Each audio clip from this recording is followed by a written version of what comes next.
Dalawa pong pag-uusapan natin ngayon, no? Yung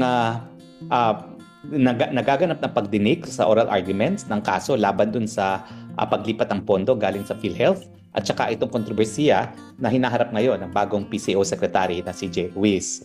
Well, unang-una po, nagagalak naman po ako sa mga tanong, lalong-lalo na ni Justice Amy Javier tungkol doon sa pondo ng PhilHealth. Ang tanong niya, unang-una, bakit ka magsusoli ng pera? Napakadami naman pala hindi pa nababayaran na pangungutang ng PhilHealth, lalong-lalo na sa mga ospital. Una po yun, importante. Bakit ka naman magbapalit ng pera gayong hindi mo pa nababayaran ang mga obligasyon ng PhilHealth? Di ba? Hindi naman tama yun. Pero pangalawa, yung mga pondo na pinaglipatan ng pera galing sa PhilHealth, walang kinalaman sa kalusugan dahil nakasaad nga sa ating batas na isinulong sa Kongreso na lahat talaga ng pondo ng PhilHealth dapat ilaan sa pagbaba ng contribution ng mga miyembro ng PhilHealth o di naman kaya karagdagang benepisyo ng PhilHealth.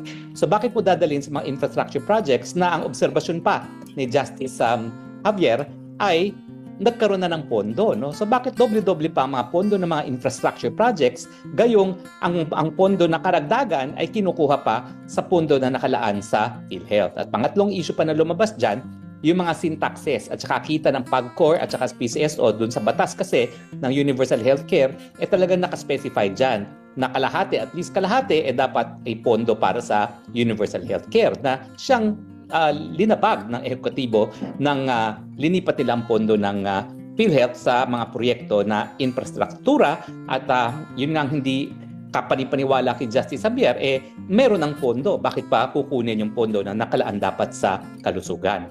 Pero hindi pa po yan desisyon ng korte, ha? Ako po, madami na rin ako talagang kaso na na-argue sa Supreme Court, lalong-lalo na kapag yung nandun pa si Justice Antonio Carpio. Kapag magtatanong si Antonio Carpio, parang palagi ko siyang kakampi, no? At marami akong mga kaso na ang buong akala ko mananalo na dahil sa pagtatanong ni Antonio Carpio, pero paglabas ng desisyon, syempre, nag-iisa lang yung mga nagtatanong na justice, no, na sa tingin mo ay pumapanig doon sa petitioners, no. So hindi pa po yan desisyon ng Korte Suprema, bagamat merong posibilidad po talaga na mapapawalang bisa yung paglipat ng pondo galing sa PhilHealth sa ibang ahensya ng gobyerno kasi nag-issue ng temporary restraining order ang ating Korte Suprema.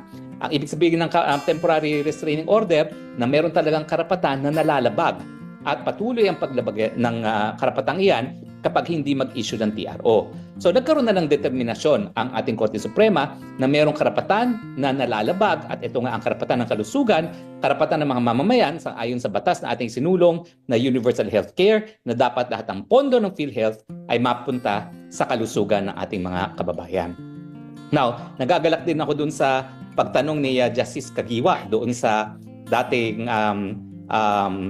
taga PhilHealth na ngayon po ay commissioner na ng Civil Service Commission, no?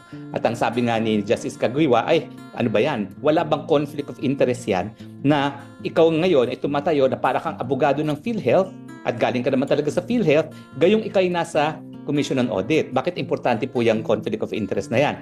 Kasi yung Commission on Audit, ang siyang merong jurisdiction, primary jurisdiction, siya talagang katungkulan niya na tignan kung tama nga yung paggastos ng pondo galing sa kaban ng bayan.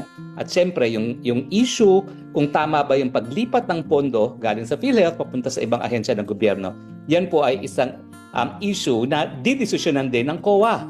In fact, kapag nagkaroon ng kasong kriminal for malversation, no, kinakailangan may finding talaga ang COA, magkakaroon sila ng disallowance dun sa paglipat. Gayong, paano ngayon magdidesisyon ng COA kung mayroon dapat na magkaroon ng disallowance sa paglipat ng pondo ng PhilHealth kung yung isang commissioner ng COA mismo ay nagsasabi na walang masama dun sa ginawa ng PhilHealth. Yun po yung ibig sabihin ng conflict of interest kasi eventually, ang Commission on Audit ang unang-una magsasabi kung tama ba o mali yung paglipat na yan, no? Anyway, so maganda po mga pangyayari sa Korte Suprema. Yung mga issue na linalabas natin sa mulat mula ay natanong ng mga justices pero hindi pa po yan ang desisyon ng hukuman. Aantayin pa rin po natin ang desisyon ng hukuman. Pumunta naman tayo dito kay Secretary Jay Ruiz. Alam niyo po, wala kaming masamang tinapay ni Jay Ruiz, no? Ako po yung naging source niya na napakatagal. Ang tagal ko na rin pong nakikipagbalitaktakan sa publiko, no? Nagsimula po yung balitaktakan ko yung panahon nga ng impeachment ni Chief Justice Davide, no? At napakatagal na pala nung panahon na yon, no? siguro mahigit 20 taon na tayo nakipagbalitaktakan sa publiko at yung 20 taon na yan, palagi ko rin kasama si Jay Ruiz. Ang akin lamang, hindi po natin pinag-uusapan ang legalidad.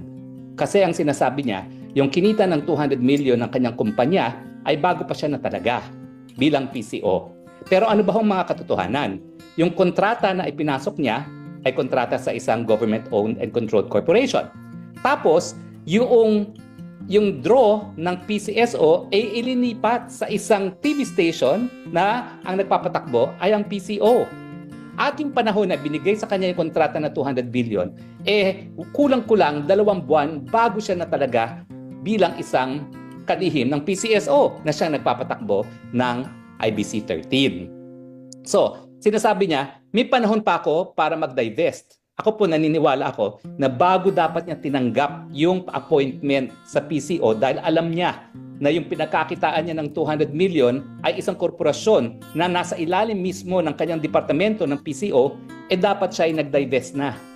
Ano ba naman yung sabihin niya kay Presidente? Sandali lang po ha, may kontrata ako sa isang korporasyon na pamumunuan ko din dahil yan ay under ng PCO. So hayaan niyo muna ako mag-divest. Pero hindi siya nag-divest. So sa tingin ko, hindi lang yan oversight. Kasi napakalaking bagay naman yung 200 million para sabihin mo, ay nakaligtaan ko lang mag-divest ka agad. Napakalaking ang award na yan para makalimutan ng isang papasok na sekretary ng PCO dahil nga yung kontratang 200 million. Siguro yan naman ang pinakamalaking kontrata na naipasok niya, no? Dahil ang buong talambuhay naman niya, siya ay isang reporter at hindi negosyante, no? So nakapagtataka nga kung paano niya na-swing itong deal neto na nakakuha siya ng slot sa IBC 13 para ilipat doon ang bola ng PCSO na dati-rate ay nasa PTV4. Now, ang kapartner pa niya dito dating general manager ng PTV4, yung Ana Puod. So, dati-rate, ang kontrata ng bulahan ng PCSO ay nasa PTV4. Ang tanong, tama ba rin na yung isang dating general manager mismo ng PTV4 ay naging instrumento para mawala sa PTV4 yung napakalaking kinikita galing nga sa PCO dahil nga sila nagte-televise ng pagbobola ng PCSO. Well, yan naman po talagang tawag dyan, bola ng PCSO. So, bahala na kayo kung may ibang ibig sabihin ng bola ng PCSO, no? Dahil ibang kontrobersiya yan. Now, ang sinasabi niya, may panahon daw siya mag-divest. Pero pinag-uusapan natin dito, hindi lang legalidad. Ang pinag-uusapan dito, integridad. Malaking pagkakaiba po yun dahil po pwede kang walang linalabag na batas na meron ka namang mga gawain na nagpapakita na wala kang integridad. Bakit importante ang integridad sa posisyon ng PCO? Di ba ang unang-unang niyang pangako, lalabanan niya ang fake news? Kapag lumalaban ka ng fake news at kapag ikay nagtataguyod ng katotohanan, ibig sabihin dapat may reputasyon ka mismo na ikaw ay tao na merong integridad. Pero pag meron ng bahid sa iyong integridad, anong karapatan mong lumaban ngayon sa fake news? So ang tanong ngayon, hindi legalidad. Ang tanong, kaya mo pa bang panindigan ang fake news gayong meron na ring lamat ang iyong sariling integridad? Ano pang magagawa mong tulong sa ahensya para maparating ang mensahe ng gobyerno sa kabila ng sinasabi mong mga fake news? Ang problema dito sa fake news talaga, sino ba talagang huwes na magsasabi na fake news? Hanggang ngayon, yung sinasabi natin na baka bangag ang presidente, hindi naman sinasabing bagag talaga ang presidente. Sinasabi, kinakailangan mag-hair follicle test para mapasinungalingan yung mga sinasabi ng dating presidente Rodrigo Roa Duterte, yung sinasabi ni Agent Morales na sinabi sa kanya ng kanyang confidential informant, at si Cathy Binag mismo no, nagsabi na talagang nakita niya sa pamamahay mismo ng mga Marcos Jr. ang paggamit ng pinagbabawal na droga. Di ba? Hindi po yan fake news. Yan po ay bagay na dapat bigyan linaw ng presidente. At syempre, kung ang kanyang mensahero, kasi ayaw niyang tawagin silang salesman, kung ang kanyang mensahero ay may bahid ng integridad, bakit naman natin siya paniniwalaan? Lalong-lalo na kapag siya ay nagsasabi na mga fake news ang kumakalat sa ating lipunan. So sa akin, aking palagay, mahihirapan nang maging epektibo si Secretary Jay Ruiz sa kanyang bagong katungkulan. Kasi lahat ng tao ngayon mag-iisip, naku, sino ngayon ang nagsasabi ng fake news? Yung binabantaan niyang mga vloggers na mga mamamayan na naninindigan sa kanilang mga prinsipyo? O yung kahit anong sabihin ng mensahero ng palasyo na alam na nila na may bahid ang integridad dahil dapat bago pa pumasok, bago pa nanumpa na PCO, dapat siya'y nag-divest na. Hindi ko nga alam kung dapat ba niyang tinanggap yung kontrata na yan o tinanggap yung posisyon ng PCO knowing na kumita siya ng 200 million sa isang korporasyon na pinatatakbo ng kanyang opisina na pamumunuan. Well, kayo na po ang magsabi dahil ang sumagot dyan dahil ang pinag-uusapan natin ay kung hindi po legalidad, kung hindi delikadesa at integridad.